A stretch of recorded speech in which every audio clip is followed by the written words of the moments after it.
I understand you correctly when you say like these practical spheres, you mean something like filter bubbles of like there are the what's the name? People that want to prevent change from happening, the conservative side and then the progressive side, for example. And you mean like what happens if these two camps join Project Liminality? Is that your question? Exactly because I think it's not only political. I think it's also somehow embedded in human nature. Yeah, Right? yeah. And so the thing is, like there are a million angles of how you can approach this, but the short answer is these boundaries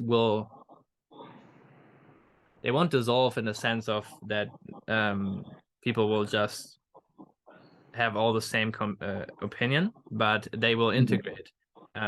You know, that like if there are two separate spheres, they will overlap in a Venn diagram and like form a big larger whole.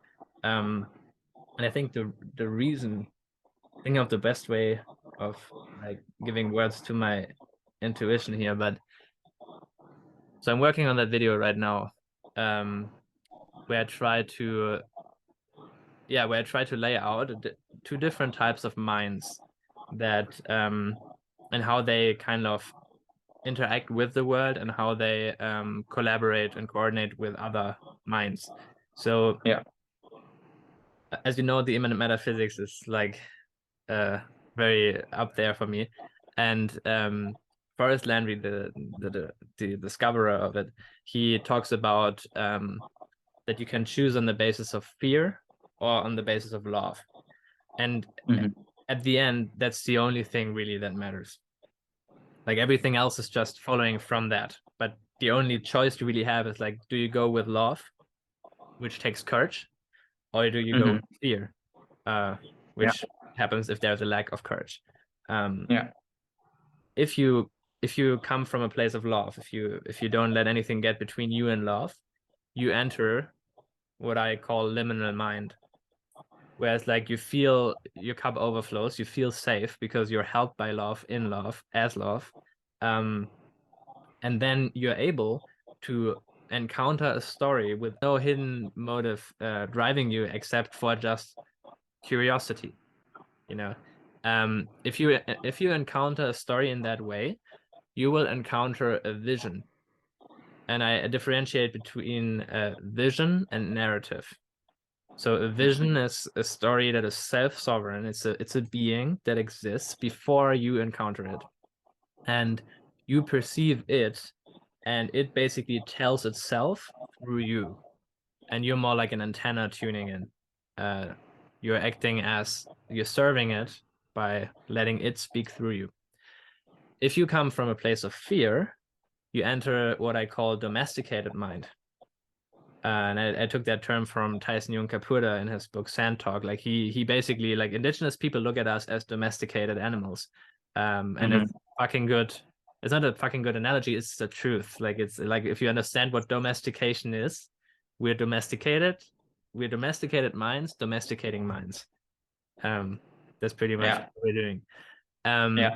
So domesticated mind starts with comes from a place of fear. Fear always, without any freedom, demands control. You don't have any choice. If you come from a place of fear, you need to you immediately causally thinking about some strategy for control of the world around you. You also, like, love is that which dissolves all boundaries. So if you come from a place of love, you interact with the world as yourself. Like you just feel like unity. So you're not afraid of anything. There's no reason to be afraid of anything. If you come from a place of fear, fear is that which separates. So now you feel separate from the world, threatened by the world, wanting control over the world.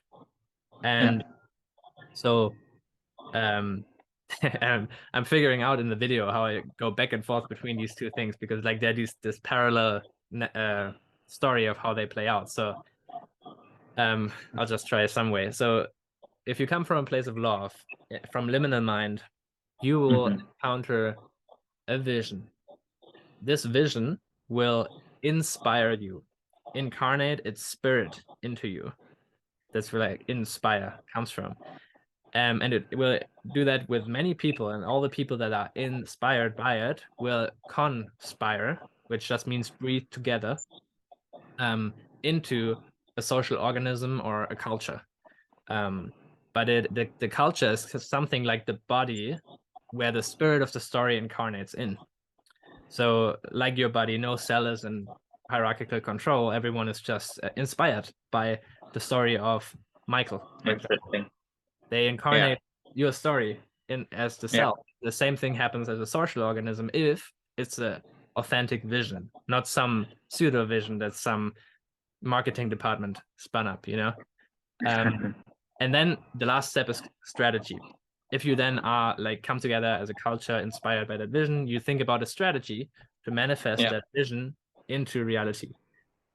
And like the punchline is basically, and that vision manifesting in reality will make reality more beautiful, which makes it easier to not be afraid to stay in liminal mind, and the process continues. So it's something like the autopoiesis of love, is that process, because it itself perpetuates.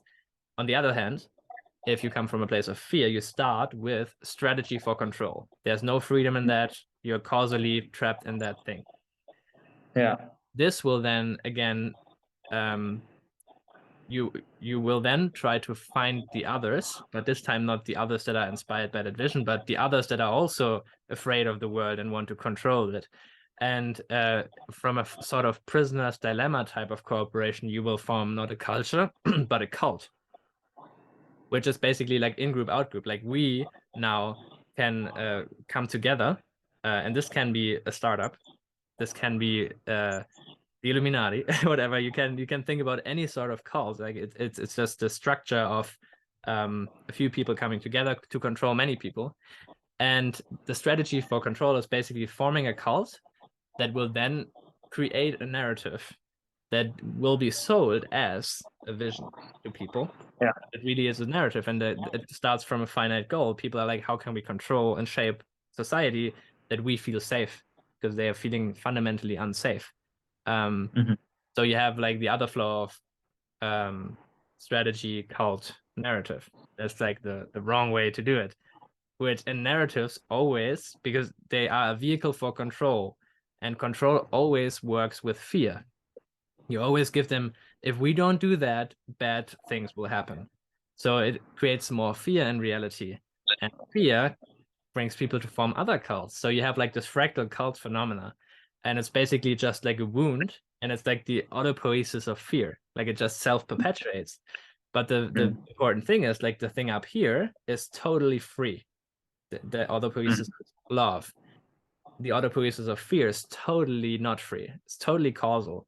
So it's not like you can just point to people trapped in that cycle, however bad it has gotten, and say, oh, these bad people just need to change. They can't. They need our help. They need love. Yeah. They are literally trapped in that.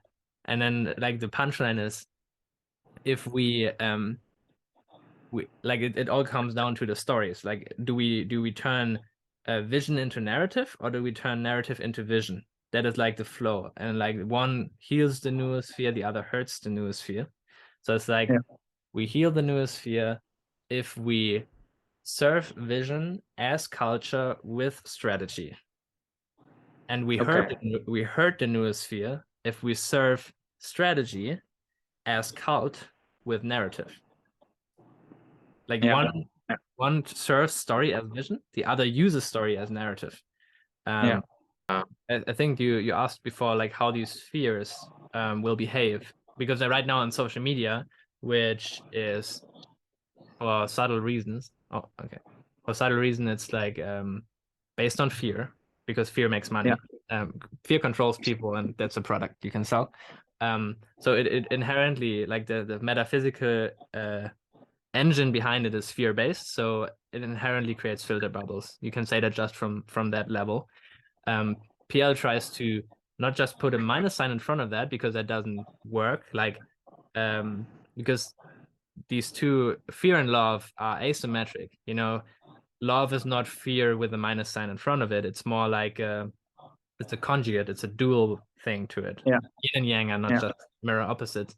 And so if social media kind of like pushes people apart, you can't just put a minus sign in front of that and then think it pulls them together, because push and pull are asymmetric.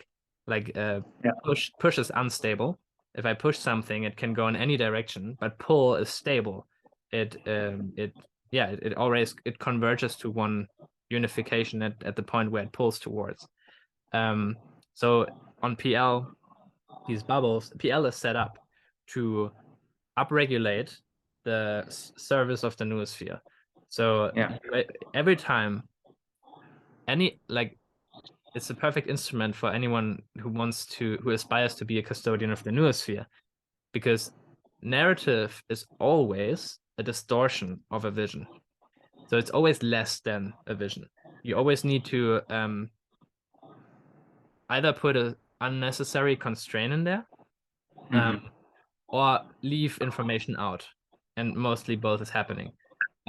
So you always can take any narrative that you encounter on Project Liminality and just put like the thing that's missing to it, or put like the critique together with it, and create this synthesis, and then this coherence beacon, if you remember that from the video, will broadcast it to everyone holding a narrative. It's like, you were holding a narrative, this is how it manipulated you, here's the missing information, and together you can see we actually live in a kind universe that is well-meaning. Like we're not, we don't need to see ourselves as accidents fighting for survival. It's actually just a narrative created that was to control you. And then you can basically, like, all the superficial differences, people can just point out that they're not fundamental. They are just literally an epiphenomena of narrative warfare, which is an epiphenomena of fear or lack of courage.